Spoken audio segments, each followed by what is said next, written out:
Picture this. You're sitting with your friends, other moms who have gone through a divorce or are contemplating, who maybe didn't picture their lives co-parenting, but are there with you. You're sharing your stories. You're inspiring each other, validating and challenging each other through your shared experiences. You're belly laughing, tearing up, and enjoying your favorite cup of coffee all at the same time. You don't judge each other. You empower each other to continue on your journey, to heal, and to just be you, whatever that looks like. Welcome to Co-Parenting and Coffee. Hello. Welcome. So excited. Oh, this is going to be a good episode.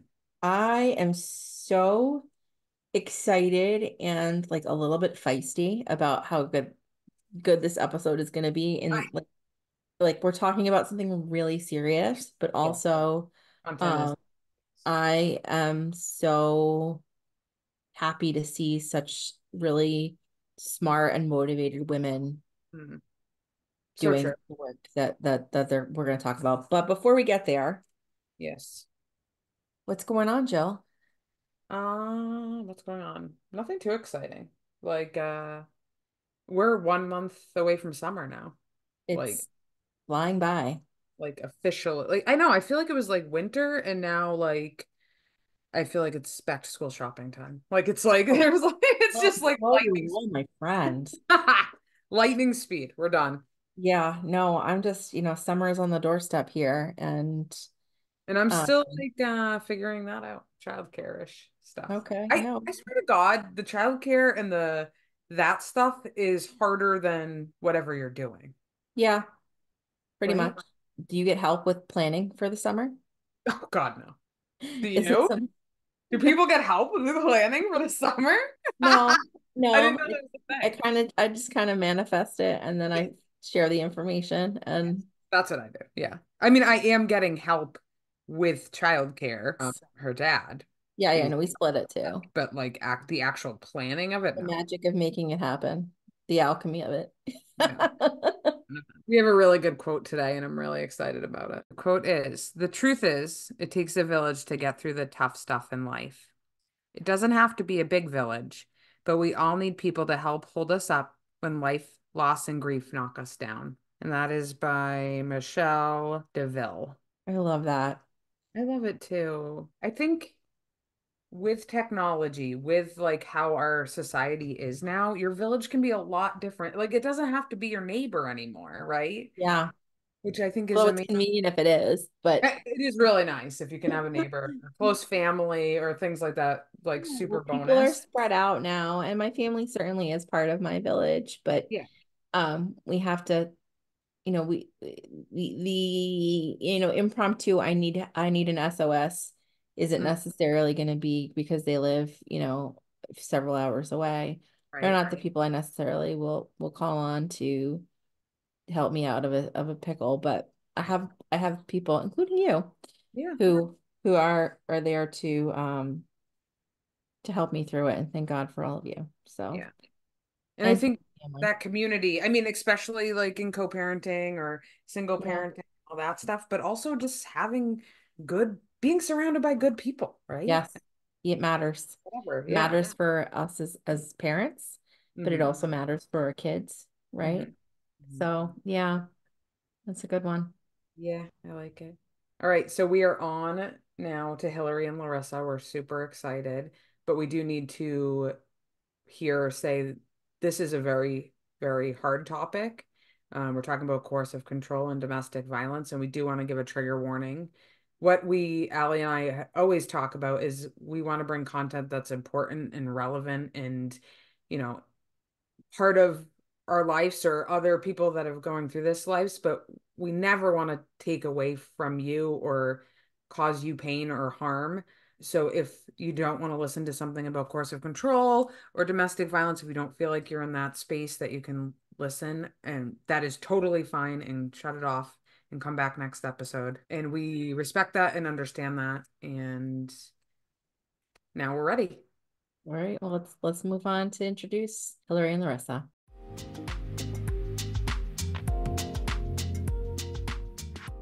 So we are so excited to have this conversation. This is something we've been wanting to do since I think, Joe, we started this podcast, Yeah, haven't we? I mean, it was one of the top things we wanted to talk about because it's so important and hard and terrible, but also like such an important conversation, and we want people to know that we're there. And I guess that's all. Just it's been on our list with a couple other ones since before we started. So I'm excited to get into it. And we found like the best people to talk about it with. Really have. I'm so excited to introduce you to Hilary and Larissa. Let me share their bios and then we're going to dive right in. Larissa Crane is a psychotherapist and yoga teacher based in the Boston area who specializes in helping people overcome anxiety, depression, and eating disorders, bless you, using a trauma-informed approach.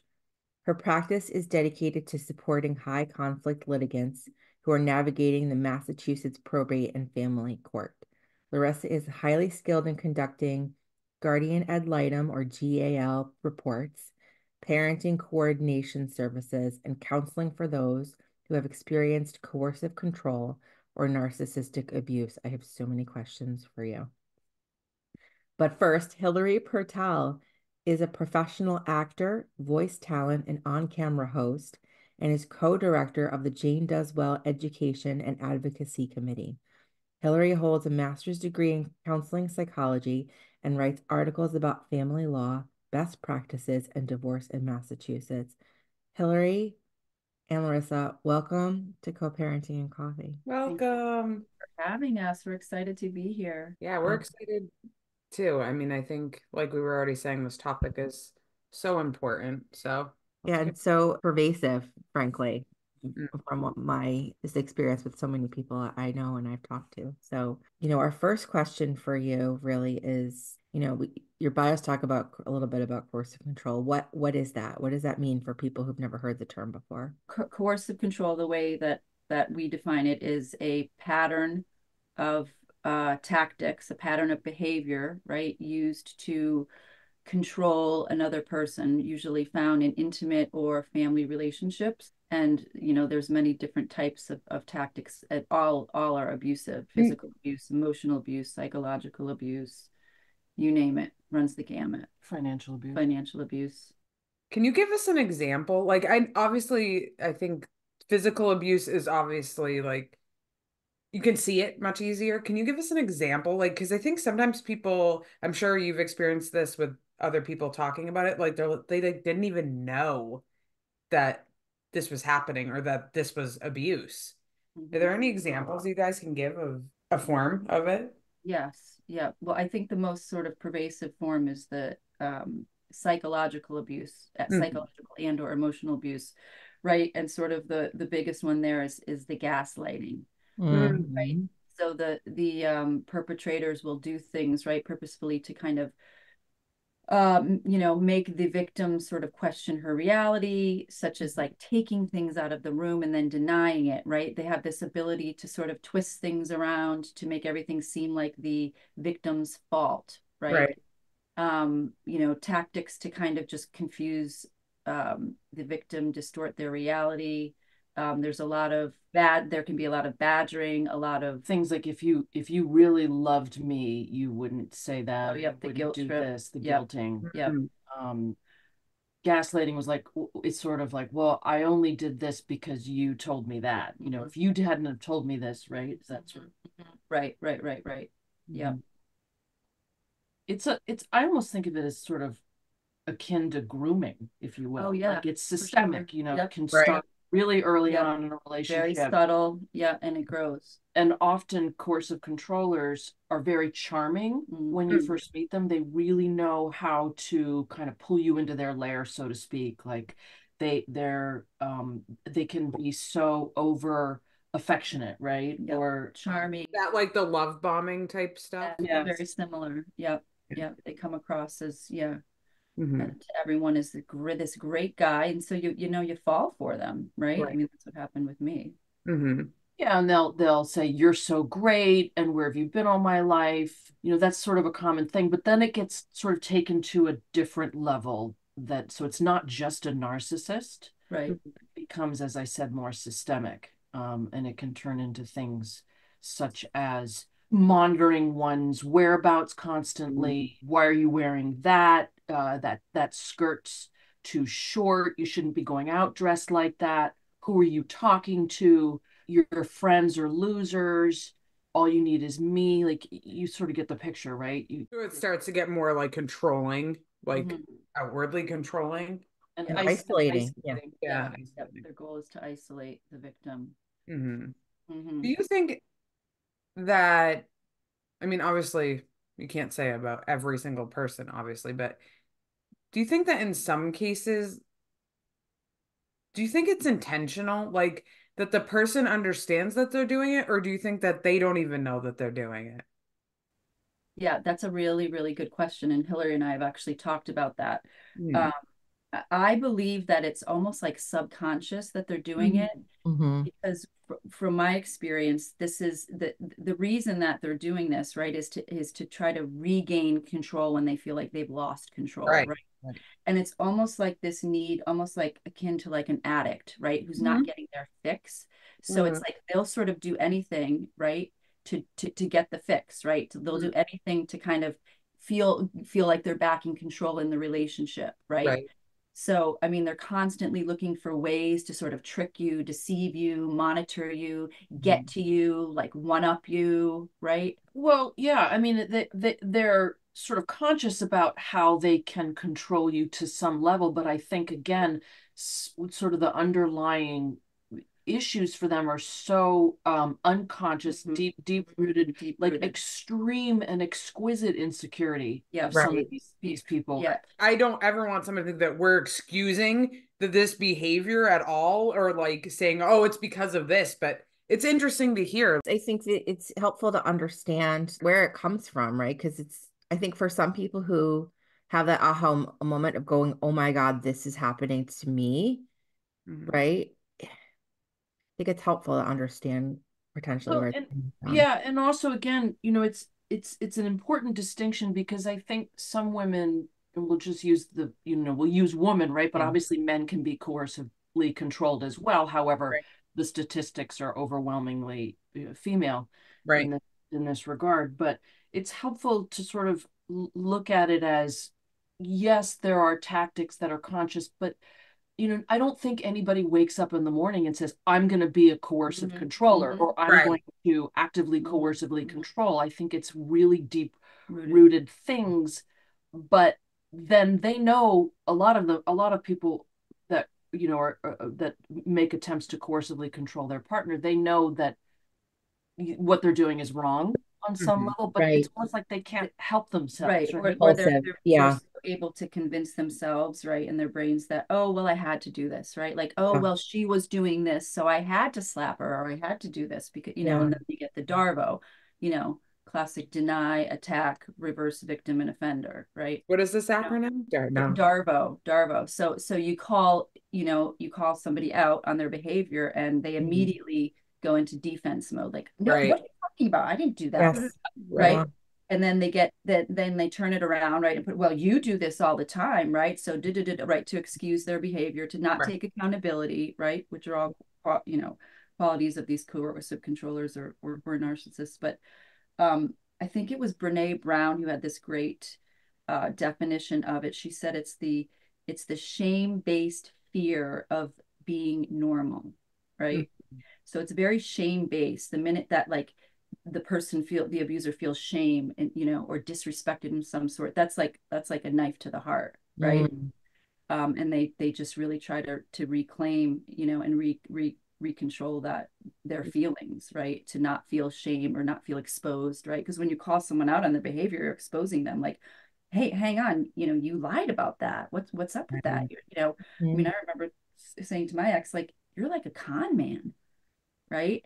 And Which is that's like, up, I'm pulling the sheet up, and that, oh, he had to get back at me for that because God forbid I tell the truth about who he really is. right. Yeah, that brings up a really good question. So what happens if someone figures out that this is happening to them? Should they confront their coercive controller? Like what is the safest way to address it, I guess is the question.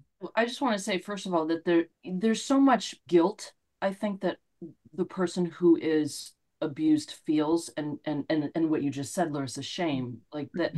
And so I think that it's a really rabbit hole you can go down, feeling like, oh, it's my fault, and I should be stronger, and I should know better. Yeah, I should know better. I'm smart, I'm educated, I don't think of myself as insecure and needy, but that we're human beings, right? And coercive controllers they're not all monsters, and we've talked a lot about this sort of when we talk about coercive control and defining it, because I think that coercive controllers sort of get put into this bucket of they're so bad, they're so mean, they're so evil, but they also have capacity to be sweet at times, right? Loving. Well, but that women also stay because they wear down the woman's self-esteem, right? Her self-confidence, where she just sort of starts to give up, right? And it's like that learned helplessness, like, oh, I can never get out of this relationship. Why even try? But to go back and answer your question, Allie, about like, what do you do, or how do you escape? You should never confront a narcissist or a coercive controller to their face, because they'll just double down. Right? They'll double down on what they're doing to try to control you, to deny it, to minimize it, right? They'll project it onto you. So I think you have to be really strategic with when you realize you're in an abusive relationship like this, right? And you have to have support, absolutely have support, and a plan, right? A safety plan to escape, exactly like a safety plan to escape, a physically abusive relationship. Yeah, this is making me want to cry because Same. yeah, no, like it's just so sad that you have to be safe, and that the safety of you and your kids is like the most important part. So, and I'm sorry that you're dealing with this. It's just Right. terrible. And also, I think one thing that's important to mention is that coercive control is sort of the newer form of domestic violence. So domestic violence, was historically been defined as a physical impact, right? Like there was a physical manifestation, and then you could identify that as domestic violence. But coercive control is saying, wait a minute, where's the root of this? Like, but long before there's a bruise or a scar or any kind of physical manifestation of abuse, there are patterns of behavior that are entrenched, that then can, and not always, but can manifest into physical harm. Right. And as we all know, like physical pain is awful, right? But emotional and those type of pains are just as bad, if not worse, at least in my experience. And I've had some bad physical pain. Like it never compares. Right, because with the physical pain or the physical abuse, at least when it's over, right? But the coercive control, you've always got to be walking on eggshells. You always have to have your, defenses up, looking around, to try to see what's going on, what kind of mood are they in. So you can be coercively controlled, but not be physically hit. That's really important to understand as well, right? Yeah, I mean, I think coercive control is the hallmark of all domestic violence. And I know you guys are working, especially you, Hilary, and correct me if I'm wrong, but you guys are working with Jane Does Well on changing at least the information that judges get and understanding. Because I mean, this is hard to understand stuff. It's not so cut and dry. And so when judges are facing all of these horrific stories all the time, they sort of lose their, I mean, this is a nice way to say it, but they lose their ability to like care almost in certain cases. So what are you guys doing to help educate judges? I know that you're working on that, so I'd love to hear more about that. Well, you bring up an interesting point, because in the family court system, there's sort of an old paradigm about domestic violence, because there are laws on the book about domestic violence, but coercive control is coming along, and thank goodness, the family court is becoming aware of it. There's more training being offered to judges, so they're looking at it. There's laws that are now on the books. They haven't passed yet, but Massachusetts is hopefully going to pass some laws that have language for the courts to recognize. So that women who've been coercively controlled can actually now get a restraining order. They don't have to have the bruises, right? They can get a restraining order from just the coercive control itself. But again, it's like very hard to prove. Right. like I say, it was like getting like 1,000 paper cuts, like Right. by themselves, one of those, it's like, come on, that's not that bad Mhm. that he did that he took your earrings, and didn't give them back. I mean, come on, right? But when it's happening constantly, day Yeah. after day after day, and you never Those know it. patterns. You Yeah, hear. oh my God, I can imagine that's like, then the person who's being controlled is labeled crazy, right? And it gets turned around on them. Oh my God, what another form of That abuse. happens all the time with and even with the guardian ad litems, the parenting coordinators, because these I'm going to say guys, because the majority of them are men, they're so charming and persuasive. Mhm. It's like, Mhm. they've been practicing that art for years, even Their whole before life. probably the relationship, their whole lives probably, right? And that's what we're seeing as coercive control gets played out through the family courts, is that often coercive controllers are weaponizing the family court system against their exes, because they're pretty savvy, and they know how to control, and they know how to create a narrative that is in their favor. Gaslighting, all that gets played out through the court, and then we've heard judges say, we want to be sensitive to this, and we try, and we want to listen, but sometimes we experience compassion fatigue. I heard a judge recently I'm use that sure. Yeah. because they hear these stories day in and day out, and it gets to be confusing. So hopefully when the laws get passed, there'll be some language that people can fall back on to put into motions to sort of you help navigate, because it's kind of uncharted territory through the courts. Right. And I know there was some mention about the bench cards, that so Mm. developing these bench cards that the judges can have to sort of refer to, Mhm. right? That would show sort of some examples of the coercive control and ways to look for it. Because again, it's very difficult to see in plain sight. And then, these women are just, abused, right? And they're Traumatized. coming in and they're dysregulated, and they're, emotional, and they're trying to explain the situation. So they come across as like hysterical and out of control, Right. right? And meanwhile, the abuser's sitting there all, calm, collected, and oh yeah, she's got some issues. And Or the woman shuts down, she goes into fight or flight, freeze or fight, so she's very unable to articulate what's going on for her somatically in her body, and then she can be perceived as, well, it's really not that bad, or what's wrong Mhm. with her. like, oh, she can't remember all these details. Oh, it mustn't have Oh happened. my God, what a fine line to have to walk. God. And you don't even know it, right? Because Yeah. you go into the court, you have no clue if this is even happening. Mhm. So we find that a lot of women that go through the court system, if they've been a victim of coercive control, they feel re-victimized Oh, by the absolutely. system, Yep. re-traumatized by the experience, Mhm. and that's a problem. Yeah. Institutional betrayal. Yeah. What can someone, like, knowing that, is there anything people can do, like if they are going to be heading into this court system? I mean, may not be Massachusetts, but into a court system, is there anything they can do to prepare a little better for this?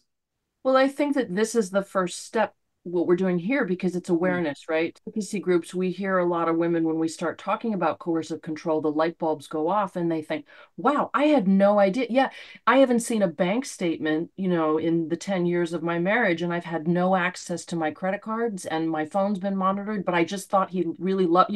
So these light bulbs go off and they say, oh my goodness, I think I'm a victim of coercive control, and I had no idea. So I Mhm. think the first thing is to sort of recognize, am I even a victim of coercive control? What does that look like in my life? Does it exist? And then there are resources, just uh, we can talk about those as well. But for women to get education about coercive control and Mhm. educate themselves about it, so that they can, if they have to go through the court system, sort of understand what can happen to them as that plays out. Right. Yeah, and I think the whole, accepting that they've been in a coercive control relationship is super hard for a lot of women, right? Sure. Initially, they're kind of in denial of it, just like any other abuse. Like, oh no, that's not happening to me. Oh, I'm too smart for that to happen. I mean, I'm a therapist. I was saying, oh, I should have known better. I should have been able to see Yeah. these signs ahead of time.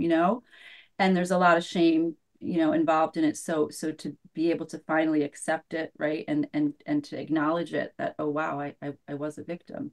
That can take a long time. You're already in the court system, right? And you've already shown up, 2-3 times in front of the court judge. So yeah. I've seen it happen to so many smart, Amazing accomplished, women. amazing women. Yeah. Crazy. Yeah. And it's not their fault, right? It's not. And I think that that's a big stigma that we need to address. I want people to know that we believe you. There are so many times in our support groups or that we're having a conversation where somebody's saying, I have to unplug everything because it's coming through my Alexa and all this stuff. And I believe you. I believe that this is happening to you. And I think that's such an important thing. I want people to know that we believe you. We believe that this is happening and that it's not okay. And it is a form of abuse. Yeah. What would you tell someone who's may be listening to this and they're not a victim of coercive control, but they know someone who is, who doesn't know it yet? That's a really great thing to say, because I think that it's often a lot easier as somebody that's either a family member or a friend to recognize it from the outside because they're not so enmeshed in it. It's tricky though, because there can be such denial about the fact that one's even in that situation. We often hear women say to friends or family that say, hey, listen, what's going on? Why can't you come out with us?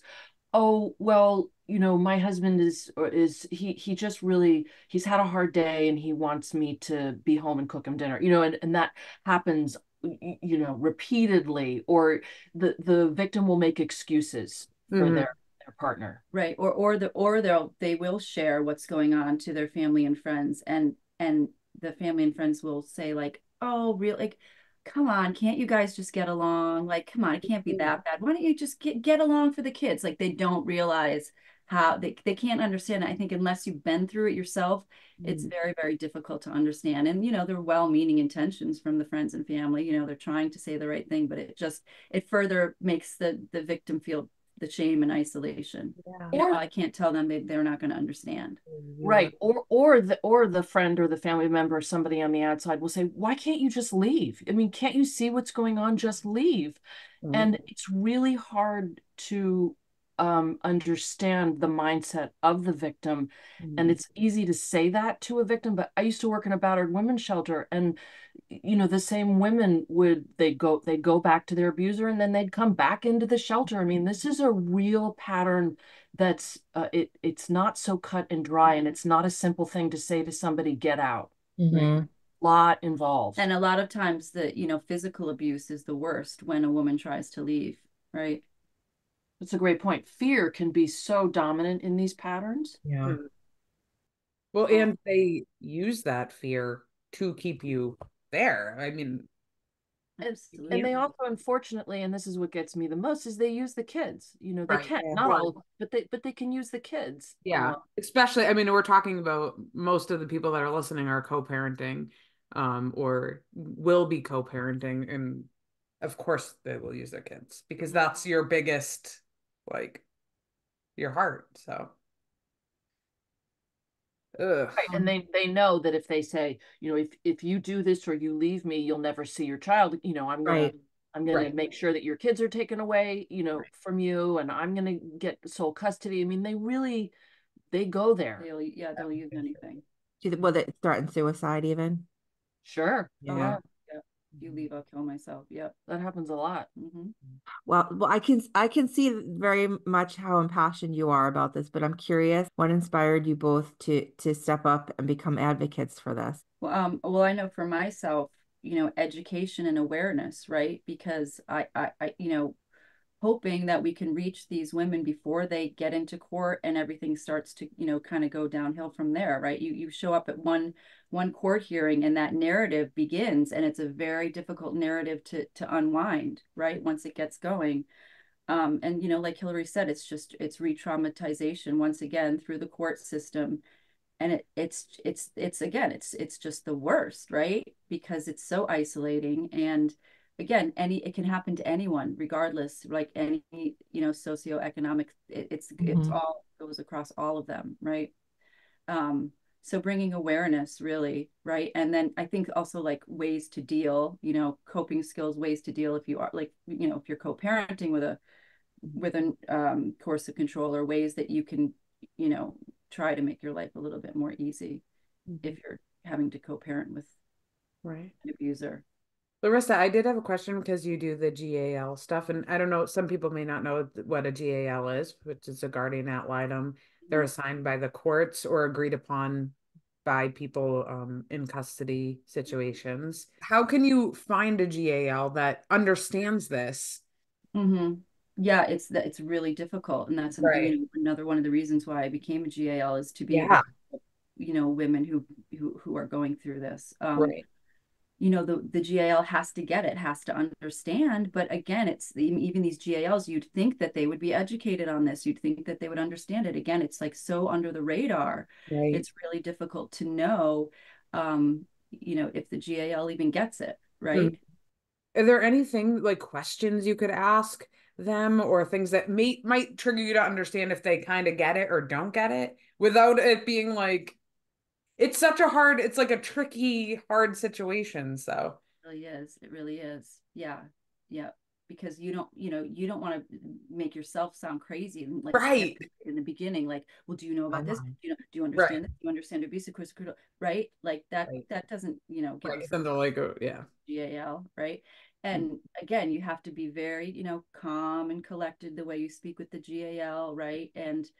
But that's really hard when you're talking about your history and your trauma with this person, and it brings up emotions, and you get upset and you cry, right? But then again, it's like that narrative, oh, she's dysregulated, she's unhinged, right? Right. And then the GAL interviews, the abuser, and they're all cool, calm, and collect. Oh, yeah, she gets pretty emotional at times, and they just know exactly what to say.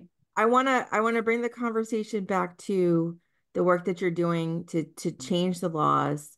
I'm sure that there's work happening outside of Massachusetts, but I would love for you to speak to what is on the table in Massachusetts, and how can people living in Massachusetts help to advocate for this legislation. Well, so there's two bills that are currently in legislation. One is an act regarding coercive control. I don't know the exact bill number, do you? It's changed. It keeps changing. It keeps changing. So it's gone in front of the committee for review. It's it the belief is that in Massachusetts this bill will pass, and I believe that it's a similar bill to what other states have passed for coercive control. I might be mistaken here, but I believe there's 7 other states, Yep. Most recently Connecticut, that passed laws about coercive control that really puts language on the books, again, that will help litigants, have some kind of language to use as they go through the courts. So Massachusetts, a lot of people, there's a lot of momentum with coercive control. Some amazing people throughout various organizations in the Commonwealth have worked really hard to get these bills passed. So there's an act regarding coercive control, and then there's also another bill about abusive litigation. Oh, And such an important one too. Oh God, yeah. Yep. it's very important. And that bill, I believe, is not quite as far along in the process, but And maybe talk a little bit about what abusive litigation is. yeah, so abusive litigation is when Another way for the coercive controller to control and abuse you, right? Yeah. Bringing you back to court all the time for all these frivolous motions, right? And in an attempt sometimes to drain the resources of the mom. Absolutely. So financially can't support herself or defend herself, right? And she can't afford to hire an attorney anymore. we call it bankrupt the mom strategy. It's a strategy. It's I've not seen it funny, many times. Yeah. And this unfortunately happens all too often. So judges recognize that these strategies exist. It's not like they don't know that this occurs, but again, having something in statute, having something on the books is going to be enormously helpful to help everybody. Sure. It's a waste of court resources. Yeah. Abusive litigation drains everybody. Yeah. Right. And just one other thing, going back to the coercive control bill, it would enable women to get restraining orders, right, without having to prove physical violence. Right. Oh God, that's huge. Yes. That's huge. It's huge. Where can people find more information about, I'm sure you know about the Massachusetts bill, but about other, is there information about other litigation if they don't live in Massachusetts too? That's a great question. I mean, I think a basic internet search, if Okay. you punch in coercive control, where is coercive control? What laws are in the books for coercive control in what states? And Yeah. as I mentioned, I believe there's 7 states now that have actual laws about coercive control. They use that language, coercive control, versus just domestic violence. A lot of Yeah. states have domestic violence on the books, and that's great. But again, coercive control is the precursor to domestic violence. So it's really Yeah. to recognize that. Okay. Then there's a lot of, as I said, momentum about coercive control. Larissa just wrote an amazing article about coercive control. That'll be on the Jane Does Well. I think that'll be out in a week. Yeah, in the next couple of weeks. We will definitely link to that. And then Article. Larissa and I are going to co-author a second part of this topic in another article about how coercive control gets played out through the court system. Mhm.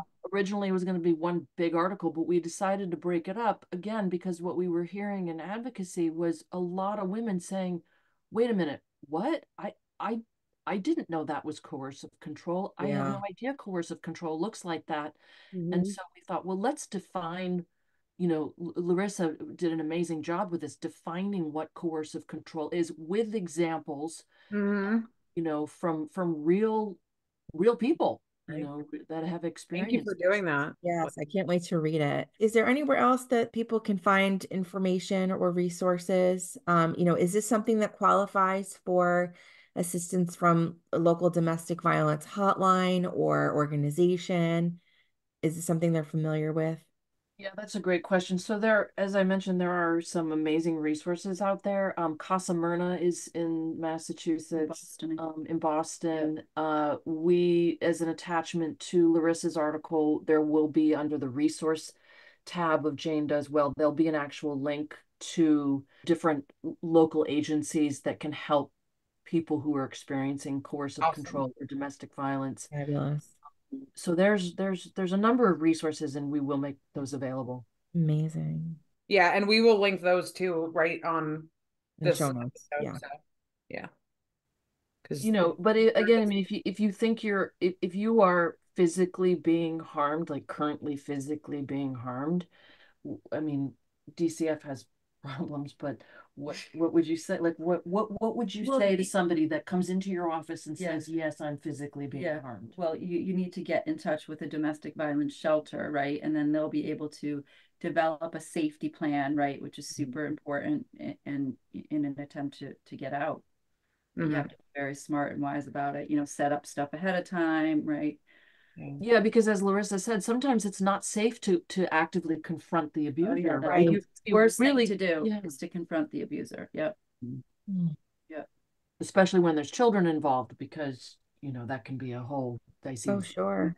I mean, I've heard women of victims of coercive control say, if I had known it was going to be this bad, I would have stayed in the marriage or stayed in the relationship. And that's heartbreaking. Right. I'm so glad that you said, we hear you, we believe you, because I just think that that's so often women don't get enough support around that. They're not believed. They're made to feel crazy. They're made to feel histrionic.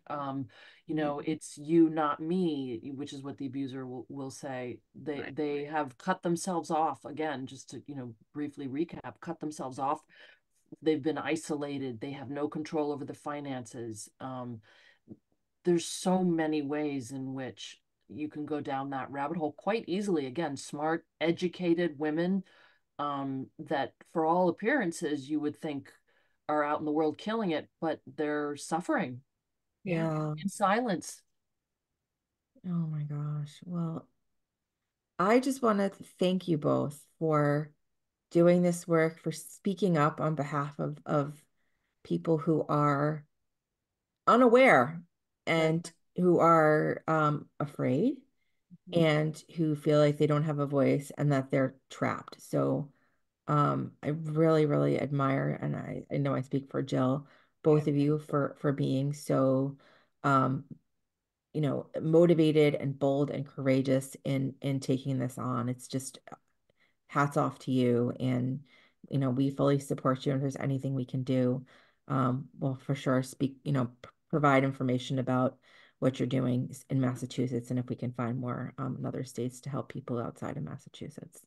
Well, thank you. And what you can do is what you're actually doing. This is what you can do. Bringing awareness, absolutely. And you guys do it. Yeah, same thing. Right back at you. You do a great job with your podcast and informing women and bringing awareness. Yeah, I mean, having people are talking about it. People are having conversations about it. There's amazing experts that are writing about it. It's moving. Slowly but surely. Yeah. Yeah. As is any big changes, right? Very slow, but we forgot one important question. Oh yeah. We've been so bad about asking this question. Well, because we've been like wanting to dig into this for a while. Yeah. But our question is, do you guys drink coffee? Tons. What do you drink it? Copious amounts. Of course. Ridiculous amounts of coffee. Love it. What kind of coffee do you drink? Do you drink hot, iced? What are you? I drink hot in the winter time, and I drink iced in the summer. Nothing like getting a nice iced coffee. Summertime, One of windows those down, seasons. music. Like it.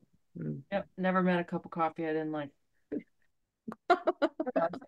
I'm still looking for someone that drinks more coffee than me. I haven't found someone. I had somebody say that they did, and I was like, it's not possible. Not true. I just shut it right down. Well, it's been so wonderful chatting with both of you. I think we could probably chat for another hour if if we had the time. Yeah, let's save it and do another episode. I would love that. I hope that you both would as well. Yeah, That would be great. Definitely. Thank you. And again, thank you guys for bringing awareness to this topic because it's really important. Glad to finally bring it to fruition and delighted it was with you too. So thank you. Thank you. Thank you.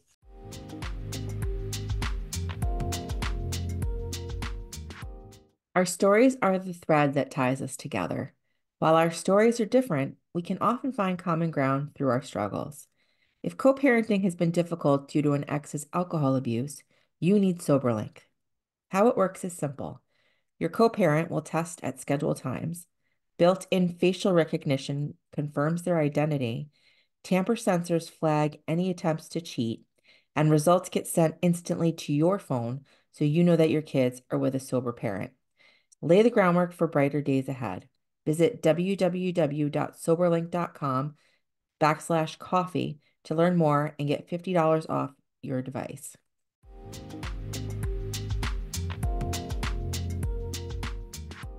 I feel like we could have talked with Hilary and Larissa for hours. Forever. Like, it's just such a awful, important topic. Yes, I'm certainly motivated to help Yeah. the community better understand and the legal system better understand this really insidious thing that we've seen happen to more than a few people, and would like to see that be a little bit less frequent of an occurrence. Yeah. But And I think what I maybe have taken away from our group and definitely from this conversation is I just want women to know, like, I believe you. Like, yeah, I think it's so like disgusting and so in our society that like you're like, she deserved it, or this, what like, was or she you don't believe wearing? them. She's Yeah, crazy, she right? asked for it. Oh, the she's crazy And- thing. Yeah, right. And that needs to change. it does need to change. It So, does, because yeah, there's that fine line that you have to walk between being crazy and being like a jaded victim, right? It's unfair. it is and disgusting. And I'm sorry. Well, that brings us to our letter, though. Yeah. Our story. And this story is very relevant to today's topic. And ready for me to jump in? I'm ready. Okay. So for too long, I allowed myself to be suffocated by the chains of your emotional abuse and manipulation.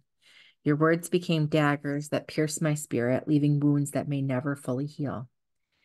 I have come to realize that love should never feel like a prison, and yet that is exactly what our relationship had become.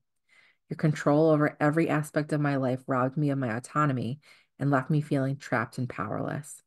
I shrunk to fit into the mold you used to define our relationship. You made it smaller and smaller until I could shrink no longer. It was painful, but I will never forget the lessons I took from your abuse. Today, I reclaim my strength and my voice. I refuse to let your toxicity define me any longer. I am breaking free from the shackles of our past and stepping into a future where I am the master of my own destiny. I'm letting go of the shame and disbelief that someone educated and successful could end up with someone who can be so cruel. I forgive you, not for your sake, but for mine and for our children. I release the anger and resentment that have consumed me for so long, allowing myself the freedom to move forward, unburdened by the weight of our history. May you find the peace and healing that you so desperately need as I embark on a journey of self-discovery and self-love. I hope we both find the happiness and fulfillment we deserve. I really like the way the writer ended that. Mhm. You know, sort of lands like powerful, lands on like have the day you deserve. You know what I mean? Yeah, Like, right. but still, I mean, I can see the spirit of this person really feeling like I'm ready to let go. I I feel like imagine, this story, when other people hear it, and I want to thank the person that wrote it, because I feel like when other women hear this story, they're gonna be able to relate to this, and that is the whole point of these yes, stories, yes, right? Uh, yes. And I have to wonder, like, and I'm hopeful that through this episode, maybe even if just one person comes to realize that this is what they're living through and mhm, is able to help themselves and their children, like mission accomplished as far as I'm concerned, because um this is so common and so insidious. I think there are a lot of people who don't realize mhm. that's I what think you're what right. they're experiencing. So if you do need help, feel free to reach out to us, but there are resources across the We're gonna country for link people. as many Yeah. resources as we can find in the Yes. show notes. But anything that we can do, always we try to do. No, you're Um, not alone. You're yeah, never alone. you're not. All And you're right. tough. I mean, this shit Yeah. is tough. Oh, And you're gonna be okay. you are. All right. I think that's Thank it for you. today. Yep. Thanks everyone for listening. Oh, Bye. bye.